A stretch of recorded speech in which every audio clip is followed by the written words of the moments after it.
Welcome to my channel again. This is RR Vlog, my life after I lost my only child, my dearest Ray, my everything, my forever 26.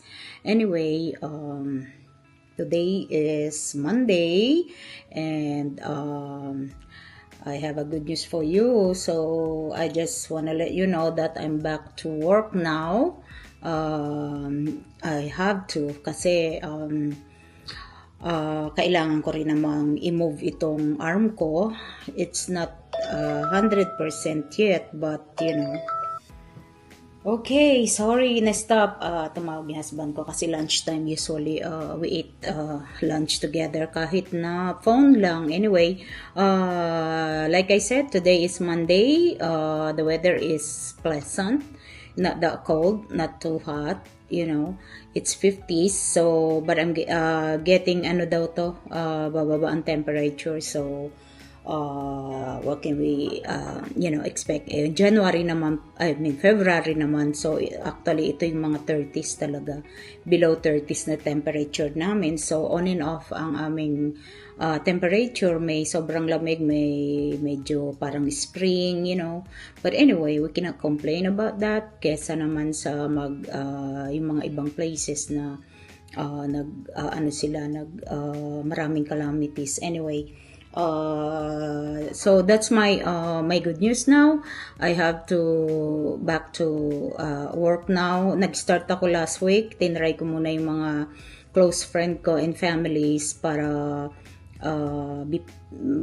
yung kasi ang limited pa ang aking service. So yung pinakauna kong ginawa, actually I just mix the color. Sila na yung nag-apply sa mga hair nila. So pinagsabay ko yung mga iba kasi hindi ko rin naman sila magawa, at saka I have to kasi time na rin nilang mag-color. So ni-refuse ko muna yung haircut and blow drying. So okay naman, it worked. So kahit papano nakapag-start na ako, and then today actually pwede na akong mag-haircut. So I'm so glad na meron ng grip yung kamay ko. So although yung kamay ko hindi pa ako makakain dito sa hindi ko pa maabot yung bibig ko, hindi ko pa maabot yung masyado yung hair ko, pero kahit papano nagagawa ko na ng konti yung buhok ko, na ayos ng konti. But aside from that, miserable pa rin ang itsura ko. But anyway, ito yung progress ko after my accident. So natutuwa naman ako, at kahit papano may improvement ako. Hindi naman ako magiging handicap forever.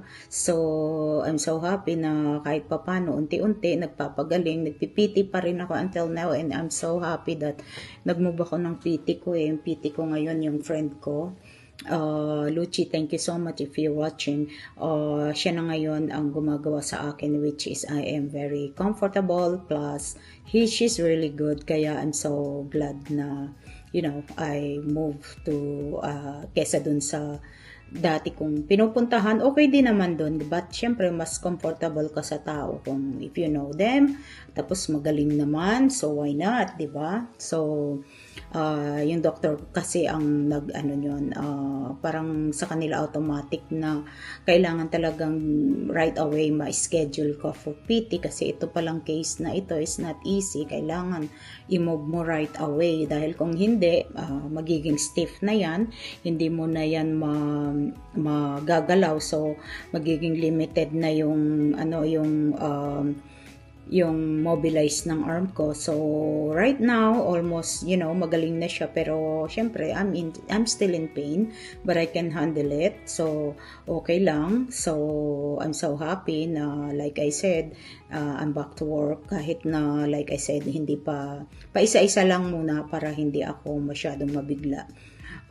Kasi syempre kailangan pagilingin ko ng husto itong kamay ko bago talaga ako bumalik sa reality ng trabaho ko. So anyway, that's my good news for today, and kahit papano nakaka-move na ako ng mas maayos, nakakaligo ako, pero yung mga damit ko still kailangan yung maluluwag pa rin kasi hindi ko pa masyadong ma-move ng tama itong arm ko, but I am trying everything, force ko yung sarili ko kasi itong case ko kailangan din namang mag-move ako kasi kung hindi ako rin naman yung mahihirapan, so I rather help myself kesa naman sa dumating yung time that I'm pretty sure gagawin din nila kasi kung hindi pa rin perfect yung movement ng kamay mo, they going to force, gagamitan ako ng mga machine. So hopefully hindi na lang ako magamitan ng machine, kaya I'm trying to stretch my arm para magdiretso siya, but so far hindi pa rin siya.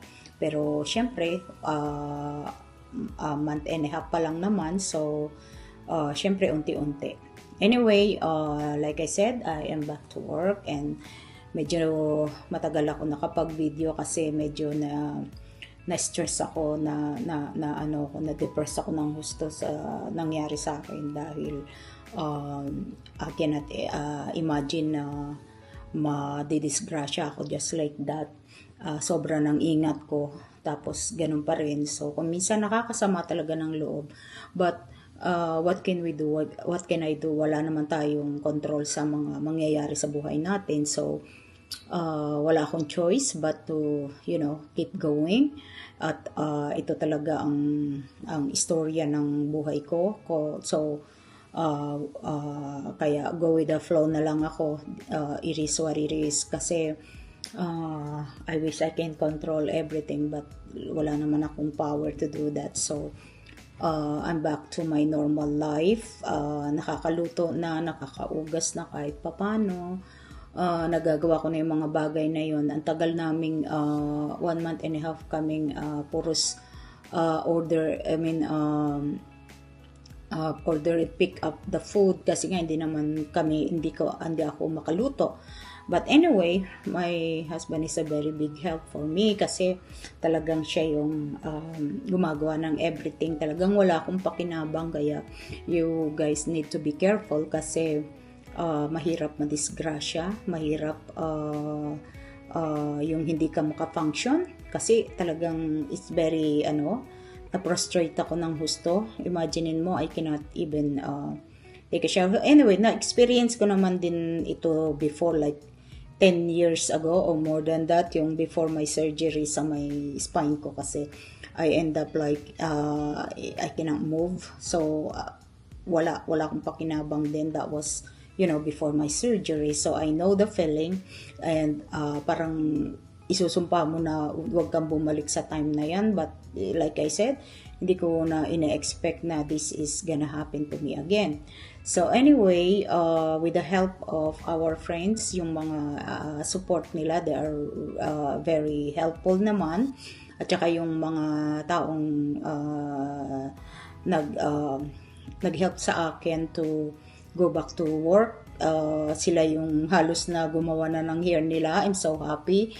I'm so glad na natulungan nila kasi parang ang hirap talaga mag-umpisa pa kasi parang hindi mo kaya, pero actually pag na-start mo na para bang tuloy-tuloy na yon. So I'm so happy na very patient sila lahat, na kahit kulang yung service ko, they're still paying me same as yung complete na service ko. So I'm so happy na ganun ang mga tao sa akin, kaya nagpapasalamat ako sa lahat ng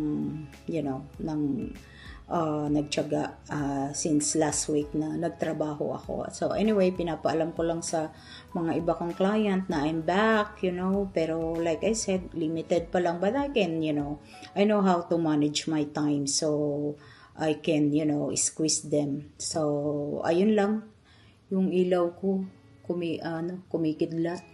Ayaw, nag-flick siya, ewan ko bakit. Anyway, so that's it for now. Ito muna ang mai-share ko sa inyo since, like I said, my good news is to, I have, I'm back. I'm back to work again. So anyway, before I end, don't forget to subscribe, like, and share, and hit the notification so you are always updated to my video. And of course, I would like to say thank you to all my subscriber. Ang dami kong subscribers since this last month. Marami akong naging subscriber. I'm so happy na may mga bagong nag-subscribe sa akin, and thank you so much sa mga patuloy na nagpa-follow. So till next again, take care everyone, and God bless us all. Take care. Bye.